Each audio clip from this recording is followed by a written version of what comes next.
십자가 내가 처음 볼 때에 나의 맘의 큰 고통 사라져 오늘 믿고서 내 눈 밝았네 참 내 기쁨 영원하도다.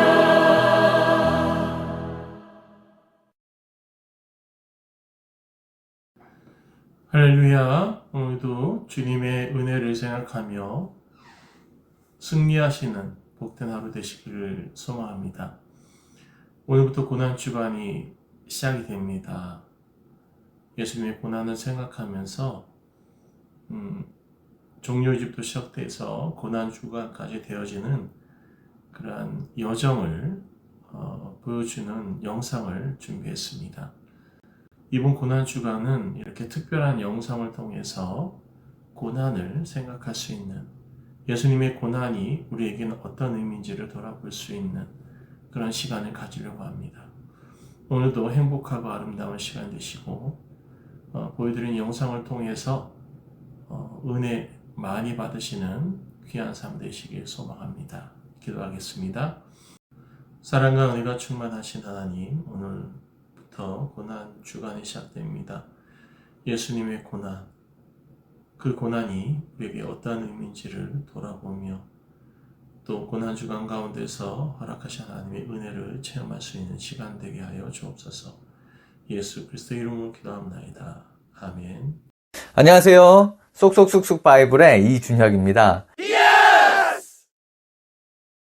매년 돌아오는 고난주간은 예수님의 고난을 묵상하기에 최적의 시간입니다.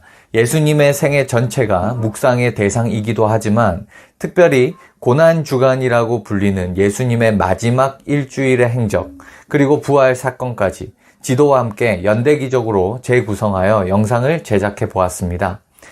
예수님께서 갈릴리와 데가볼리 지역에서 예루살렘에 들어오기 위해서는 요단강을 따라 남쪽으로 오시다가 여리고를 지나 예루살렘 방향으로 오셨을 것입니다.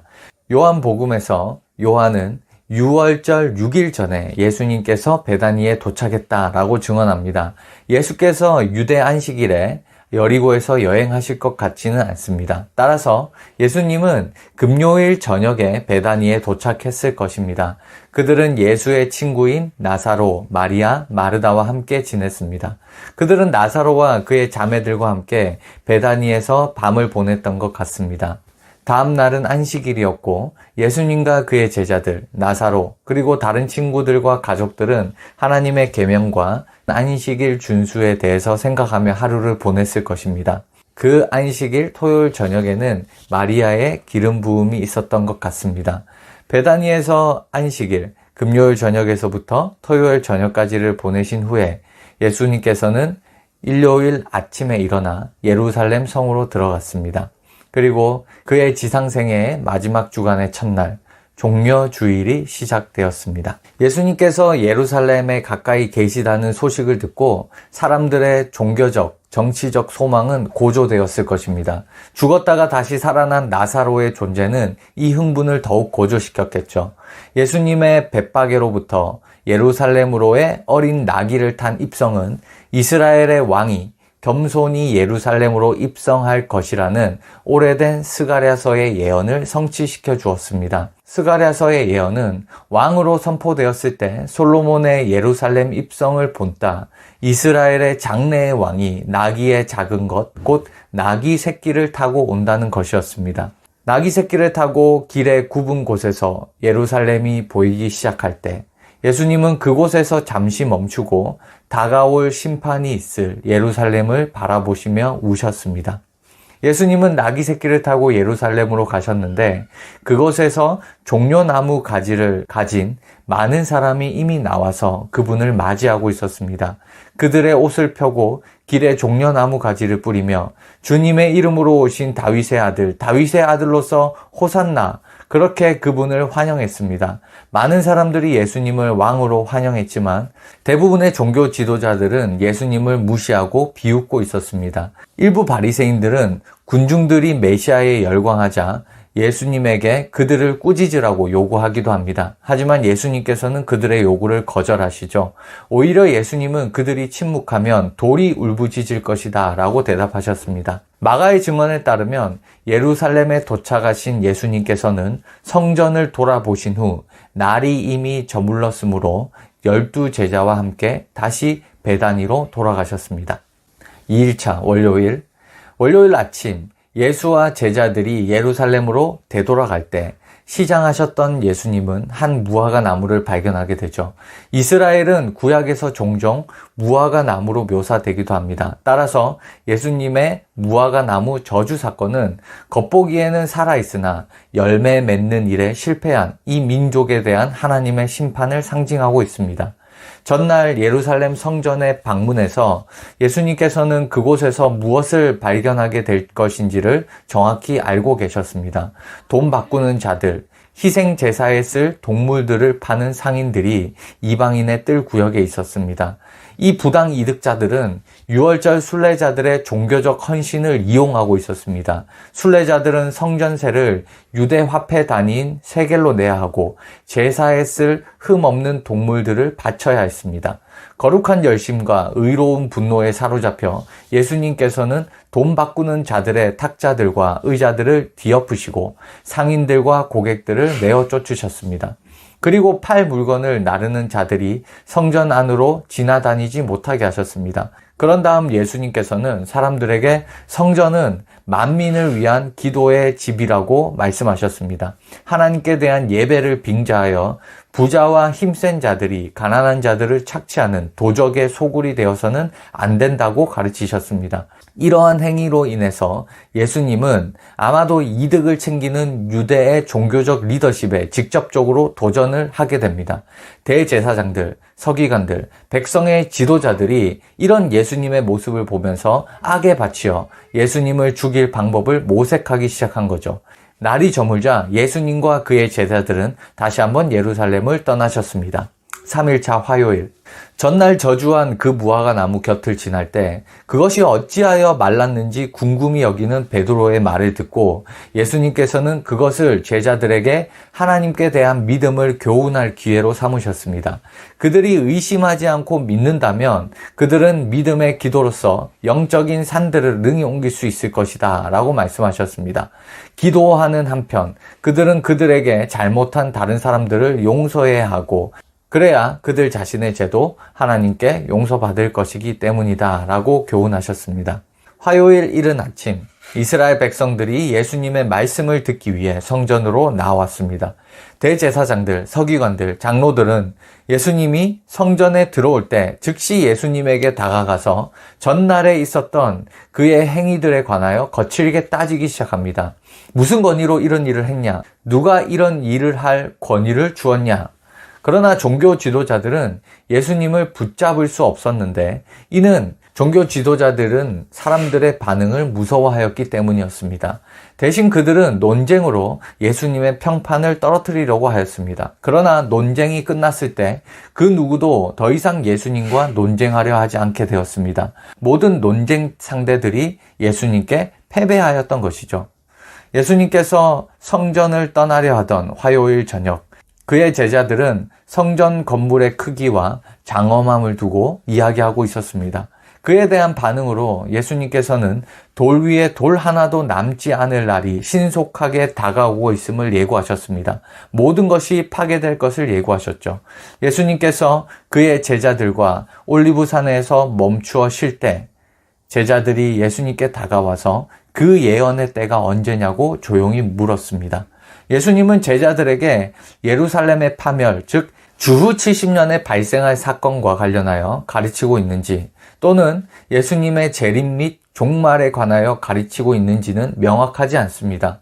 그러나 예언의 관례에 따르면 성전의 파괴는 그리스도의 재림 때에 있을 전 세계적인 하나님의 심판의 한 예표, 그림, 혹은 전조로서 구실을 하고 있습니다. 예수님의 담화에 담긴 주요 주제를 살펴보면 열처녀 비유, 그리고 소작 농부들의 비유에서 선명해집니다. 예수님의 제자들은 증대되는 박해와 환난을 경험할 것이고 박해와 환난은 마지막 심판의 날까지 이어질 것입니다. 하지만 제자들은 깨어 있어야 하고 믿음을 지켜야 한다라고 예수님께서 말씀하신 것이죠. 또 예수님은 자신의 재림 직전과 재림 때에 사람들의 삶이 어떨지에 대해서 말씀하셨습니다. 예수님께서 재림하실 때는 더 이상 논쟁은 없을 것입니다. 어느 누구도 감히 이 사람이 메시아인가 아닌가 라고 묻지 않을 것입니다. 예수님께서는 명백한 권세를 가지고 오실 것이고 의인과 악인을 나누시고 심판하실 것이다 라고 말씀하셨습니다. 4일차 수요일. 수요일은 침묵의 날이라고도 불립니다. 두 가지 사건을 추측해 볼 수 있지만 엄밀하게 수요일에 일어난 것인지는 확신하기 힘듭니다. 수요일에 일어났을 가능성이 높은 사건은 두 가지입니다. 하나는 예수님께서 성전에서 가르치셨다라는 것과 사내들인이 예수님을 죽일 음모를 꾸몄다라는 것입니다. 예수께서 낮에는 성전에서 가르치시고 밤에는 나가 감람원이라는 산에서 쉬시니 모든 백성이 그 말씀을 들으려고 이른 아침에 성전에 나아가더라 라고 누가복음 21장은 증언하고 있죠. 마태, 마가, 누가는 유월절과 무교절 이틀 전에 대제사장들과 서기관들과 장로들이 예수님을 살해할 음모를 묘사하고 있습니다. 그리고 그들은 대제사장 가야바의 집에서 그를 죽이는 방법에 대해 상의하기 위해서 모였습니다. 유대 지도자들로 구성된 이 엘리트 그룹은 사내들인을 대표합니다. 그러나 성경 본문이 이때 사내들인 전체가 모였다고 진술하지는 않습니다. 그들의 전체적인 합의는 무교절 후까지는 기다려야 한다는 것이었습니다.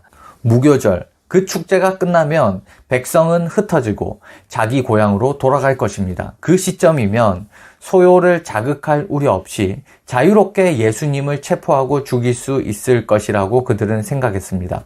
그러나 이후 가룟 유다로 인해 그들의 계획은 바뀌게 되었습니다. 은하 30개로 인해 가룟 유다는 예수님을 배반하기로 동의했기 때문입니다. 5일차 목요일. 유대인의 계산에 따르면 새로운 날은 해질녘에 시작되었습니다. 따라서 수요일 일몰에서 목요일 일몰까지가 유월절 식사를 위한 준비의 날이었습니다. 누룩을 넣지 않은 빵의 첫날, 그날에 예수님은 두 제자 베드로와 요한에게 유월절을 지키기 위해 필요한 준비를 하도록 명하셨습니다. 여기에는 성전에는 어린 양을 바치고 손님 방을 확보하는 일이 포함되어 있었습니다. 예수님은 제자들에게 물병을 들고 있는 만날 사람을 따라가 집 주인에게 유월절을 먹을 객실이 어디 있냐고 말하라고 명령하셨습니다. 집의 주인은 즉시 그들에게 자리를 마련한 큰 다락방을 주었습니다. 거기에서 그들은 유월절 만찬을 준비했습니다. 예수님과 그의 제자들은 목요일 저녁 다락방에서 구운 양고기, 쓴 나물, 무교병, 과일 소스, 포도주 4잔을 포함하는 유월절 음식으로 유월절 만찬을 하였습니다. 잔치가 끝날 때 예수님께서는 최후의 만찬을 제정하셨습니다. 예수님은 떡을 가져다가 하나님께 감사한 후 예수님은 장차 그의 백성들이 주의 만찬을 축하할 때마다 반복하게 될 엄숙한 말씀을 하시죠. 받아서 먹으라. 이것은 내 몸이니라. 너희가 다 이것을 마시라. 이것은 죄사함을 얻게 하려고 많은 사람을 위하여 흘리는 바 나의 피 곧 언약의 피니라. 이를 행하여 나를 기념하라. 사도 바울은 너희가 이 떡을 먹으며 이 잔을 마실 때마다 그의 죽으심을 그가 오실 때까지 전하는 것이니라 라고 말함으로써 성만찬 실행에 관하여 부가적인 원리를 소개하였습니다. 이렇게 하여 성만찬은 그리스도의 완성된 사역을 기억하여 되돌아보는 것이고 또한 그의 재림을 바라보며 전망하는 것이기도 합니다. 하나님의 백성은 오늘날까지 성만찬 의식을 실행하고 있죠. 예수님과 그의 제자들이 함께 먹는 마지막 식사, 예수님이 영화롭게 되기 이전의 몸으로 먹는 마지막 식사, 옛 언약의 마지막 유월절 식사, 예수님은 최종적 메시아의 혼인잔치 때까지 다시는 이런 식의 축하 음식과 포도주를 먹지 않을 것을 선언합니다. 메시아의 혼인잔치 때가 이를 때에야 하나님의 백성은 하나님의 새 창조 안에서 영원한 부활의 생명을 경험할 것임을 말씀하신 것이죠. 유월절 만찬 저녁 식사 후 예수님과 그의 제자들은 다락방을 떠나 성전 동쪽에 있는 기드론 계곡으로 내려가 올리브산 기슭에 있는 동산인 겟세마네로 걸어가셨습니다. 그 다락방에서 겟세마네로 가는 길에 예수님께서는 제자들을 가르치셨고 또 자신의 임박한 떠나심에 대해서 기도하셨습니다. 예수님께서는 공생의 기간 동안 3번 우셨는데 마지막으로 우신 것은 겟세마네 동산에서였습니다. 복음서에서는 십자가를 앞에 놓고 기도하시는 예수님의 모습을 이마에서 흐르는 땀방울이 핏방울처럼 변했다라고 기록하고 있습니다. 그러나 히브리서에서는 같은 상황을 심한 통곡과 눈물로 간구와 소원을 올렸다라고 묘사하고 있죠. 십자가를 앞에 둔 예수의 마지막 기도 속에는 심한 통곡과 눈물이 담겨 있었던 것입니다. 이 눈물 속에는 인류의 절망적 운명을 뒤바꾸어 놓게 될 십자가의 복음이 담겨 있습니다.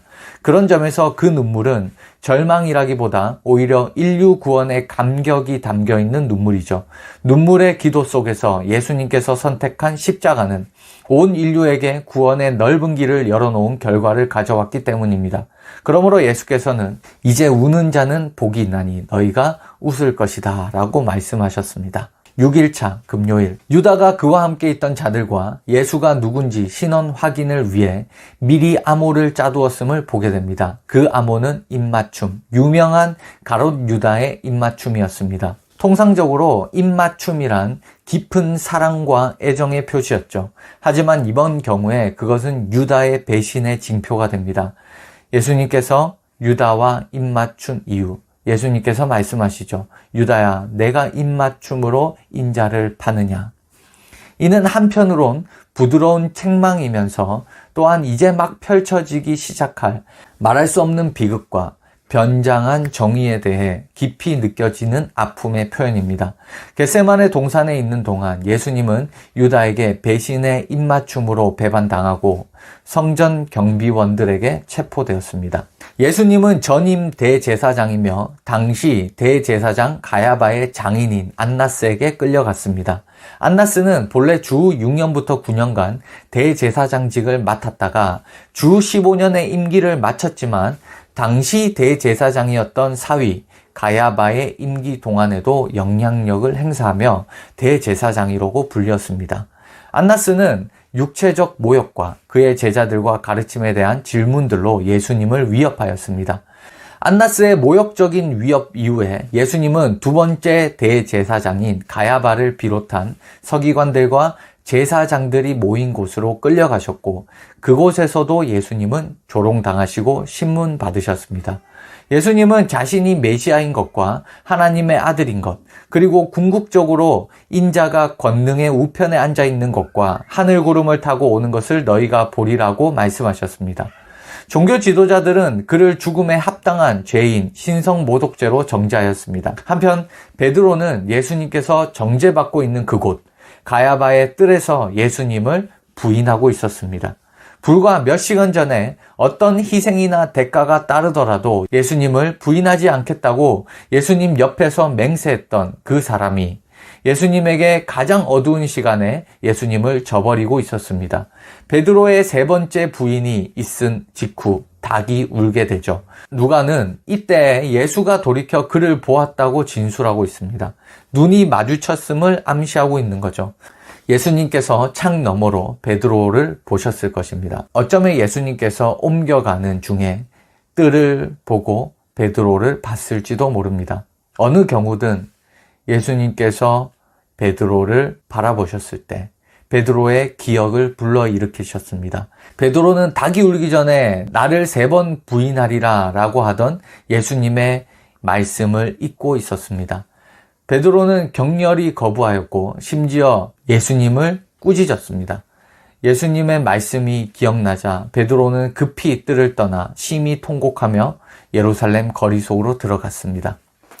예수님은 성전에 다듬어진 돌로 만든 방에서 열리는 사내들인 공회 앞으로 끌려갔습니다. 그는 다시 한번 자신이 메시아이며 하나님의 아들이라고 증거하셨습니다. 사내들인 공회가 예수님에게 사형 판결을 내린 사실에도 불구하고 공회는 실제로 그것을 집행할 법적 권세는 가지고 있지 않았습니다. 통제를 유지하기 위해 로마인들은 사형할 권리를 가지고 있었죠. 이런 이유로 사내들이는 공식 판결을 내리자마자 예수를 묶어서 빌라도에게 보냅니다. 빌라도는 티베리우스 황제에 의해 유대 총독으로 임명되었던 사람이고 주 26년에서 36년 동안 그 직위를 수행하였습니다. 평상시 빌라도는 가이사랴에 머물고 있었지만 6월절 같은 중요한 절기 동안에는 예루살렘에 왔는데 이는 정치적으로 소란스러운 시기에 치안을 유지하기 위함이었습니다. 금요일 해가 뜬 후 전체 사내들인의 최종 협의에서 예수님을 사형에 해당한다라고 정죄한 후 그를 빌라도에게 보냈습니다. 본디어 빌라도가 머물렀을 가능성이 있는 곳으로 두 곳이 유력합니다. 첫 번째는 성전 북쪽의 안토니오 요새, 두 번째는 서쪽 언덕의 헤롯 대왕의 궁전 혹은 요새입니다. 예수님에게 왕권과 진리에 대해 물어본 빌라도는 예수님이 무죄하다고 선언하셨습니다. 그리고 예수님이 갈릴리 출신이라는 것을 알게 된 빌라도는 이 사건을 떠넘기기 위해 그때 예루살렘에 유월절 참석차 와 있었던 갈릴리의 지도자인 헤롯 안티파스에게 예수님을 보냈습니다. 정확하게 헤롯 안티파스가 어디에 머물렀는지는 알 수 없지만 아마도 부자 동네였던 서쪽 언덕의 어느 개인 집이나 숙소에서 머물렀을 가능성도 있습니다. 헤롯은 유대 지도자들이 예수님을 고발한 문제와 관련하여 진실을 판정하거나 빌라도의 문제를 해결해 주는 것보다 기적을 보는 것에 더 관심이 많았습니다. 예수님께서 그의 요구를 거절하실 때 헤롯은 그를 빌라도에게 다시 되돌려 보냅니다. 누가는 헤롯과 빌라도가 전에 원수였음에도 불구하고 그날의 친구가 되었다는 기이한 사실로 해당 기록을 마무리하고 있습니다. 빌라도는 예수님을 풀어드리는데 실패하였습니다. 빌라도는 다시 예수님이 무죄하다는 사실을 알았지만 빌라도는 반란을 두려워하며 압력을 받고 있었습니다. 그래서 빌라도는 문제를 해결하기 위한 한 가지 방법을 제안합니다. 6월절 명절마다 로마 총독이 죄수 한 명을 풀어주는 관행이 있었는데 그 관행에 따라서 예수님을 풀어주겠다라고 제안을 한 것이죠. 그러나 군중들은 그 제안을 거절했습니다. 빌라도는 종교 지도자들의 마음을 누그러뜨리기 위해서 예수님을 채찍질하였습니다. 그리고 예수님에게 가시관을 씌우고 자색옷을 입혔습니다. 빌라도는 예수님을 불쌍히 보이게 만들어서 그를 풀어주고 싶었습니다. 그리고 빌라도는 이렇게 외쳤습니다. 보라, 이 사람이로다 라는 이 말로 사람들에게 예수님을 가리켰습니다. 그러나 사람들은 더욱더 큰 소리로 십자가에 못 박으라고 소리질렀습니다. 그 당시 브라이도리온에 있던 사람들은 고난주간 초기에 예수님께서 입성하실 때 환영하던 그 사람들이 아니었습니다. 아마도 두 그룹이 있었을 텐데요. 첫 번째는 대제사장을 따르는 무리들이거나 두 번째는 바라바를 풀어달라고 요청하기 위해 일찌감치 몰려든 종교 지도자들의 행동 요원들이었을 가능성이 있습니다. 이렇게 생각할 수 있는 근거는 예수님을 따르는 많은 사람들과의 충돌을 피하기 위해서 제사장들은 예수님을 한밤중에 비밀리에 체포했다는 데 있습니다. 그리고 예수님은 새벽 6시경 예루살렘 사람들이 잠에서 깨기 전에 빌라도는 예수님을 십자가형에 선고했기 때문입니다. 아마도 그런 시간적인 이유로 예루살렘에 사는 대부분의 사람들은 예수님께서 잡히셨다는 사실을 모르고 있었을 가능성이 높습니다. 예수에게 십자가형을 부과하지 않으면 당신은 가이사의 충신이 아니다 라는 군중의 말에 가슴이 내려앉은 빌라도는 결국 유대인들에게 만족을 주고자 예수님께 십자가형을 선고했습니다. 빌라도는 예수님의 범죄를 십자가에 기록하라고 명령했습니다. 즉 예수님은 이스라엘 왕자의 반역자라고 명한 것이죠. 예수님의 혐의에는 라틴어, 그리스어, 아람어의 세 가지 언어로 유대인의 왕이라고 쓰여 있었습니다. 아마도 6월절 순례자 무리에게 광범위하게 읽히도록 하기 위해서일 것입니다. 로마 병정으로부터 모욕과 채찍을 더 당하신 후에 예수님은 골고다로 끌려가셨습니다. 예수님께서는 십자가상에서 오전 9시부터 정오까지 세 말씀을 하셨고 정오에 해가 빛을 잃어버린 뒤 오후 3시 직전에 다시 4번의 말씀을 하셨습니다. 십자가상의 7말씀은 실로 예수님의 전생의 압축이고 인류 구속을 완성시키는 말씀이었습니다. 십자가에 매달린 예수님께서는 7번의 기도를 올려드렸습니다. 흔히 십자가의 가상칠언이라는 것이죠. 십자가 위에서 모친 마리아와 제자 요한을 바라본 예수님은 나의 어머니 보소서라고 불렀습니다. 당신의 아들은 괜찮습니다. 걱정하지 마세요라고 위로를 하였습니다. 그리고 사도 요한에게 마리아를 이제는 자신의 어머니처럼 잘 돌봐줄 것을 부탁하였습니다. 사도 요한은 그 후로 자기 집에 마리아를 모시고 평생을 친어머니처럼 부양하였습니다. 십자가에 달린 사형수들은 대체적으로 3일 동안 생존해 있었으며 어떤 경우에는 일주일을 생존해 있었습니다. 로마 군인들은 이들이 죽은 후 날 짐승들의 먹잇감이 되도록 시체를 방치할 때가 많았습니다. 그러나 유대인들에게 있어서 지금은 유월절 명절을 하루 앞둔 준비일로서 큰 안식일의 시체를 십자가에 방치할 수가 없었습니다. 적어도 유월절 전에 모든 시체들을 치워야만 했던 것입니다. 그래서 빌라도에게 긴급하게 간청하여 사형수들의 다리를 꺾어 시체를 치워달라고 요청하였던 것이죠. 다리를 꺾는 행위는 통증이 가중됨과 동시에 받침대를 유지하던 균형이 깨져 몸이 아래로 처지면서 죽게 되기 때문입니다. 유대 율법에는 밤이 새도록 시체가 매달려 있으면 안 된다라는 규정도 있기 때문에 이리저리 유대인들에게는 조급한 일이었습니다. 빌라도의 명령으로 로마 군인들이 가서 좌우편 강도들의 다리를 꺾고 예수님께 이르러서는 이미 죽으신 것을 보고 다리를 꺾지 않으셨습니다. 예수님께서 이렇게 빨리 죽었다는 전언을 들은 빌라도 총독은 매우 당황해하였습니다. 군인들이 예수님의 다리를 부러뜨리지 않은 것은 시편 34편 20절을 성취한 것입니다. 그의 모든 뼈를 보호하심이여 그 중에서 하나도 꺾이지 아니하도다. 로마 군인 한 사람이 다리를 꺾지 않은 것을 보고 창으로 예수님의 옆구리를 깊숙이 찔러 피와 물이 쏟아져 나왔습니다.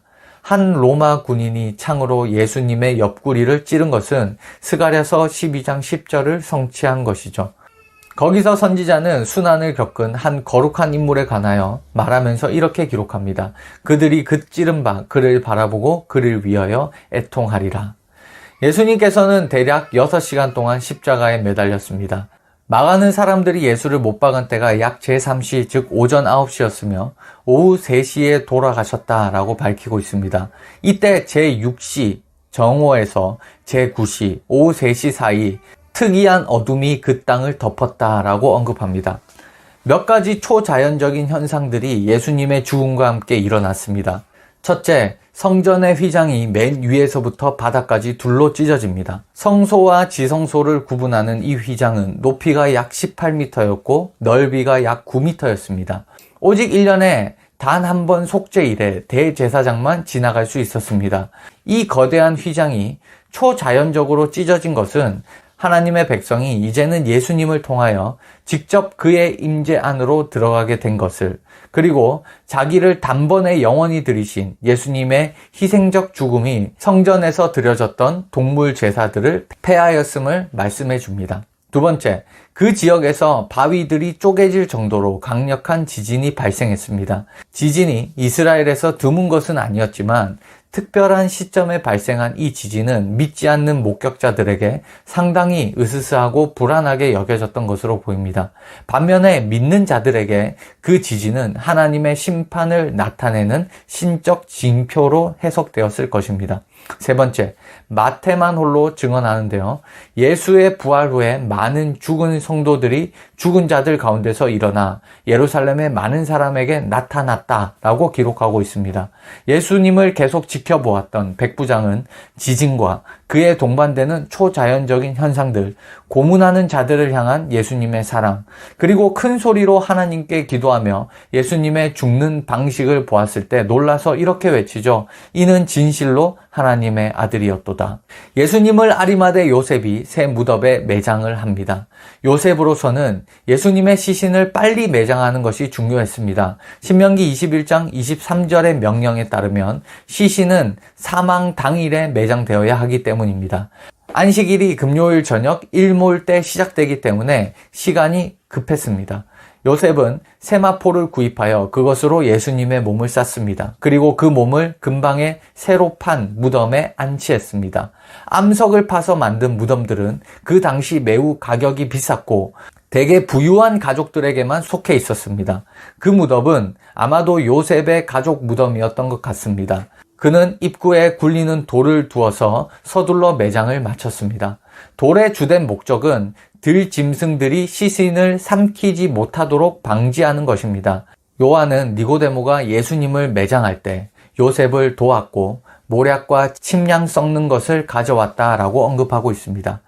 그 둘은 가져온 향품과 함께 예수의 시신을 세마포로 쌌으며 이는 니고데모가 예수님에게 가졌던 큰 존경심을 나타내는 표현이었습니다.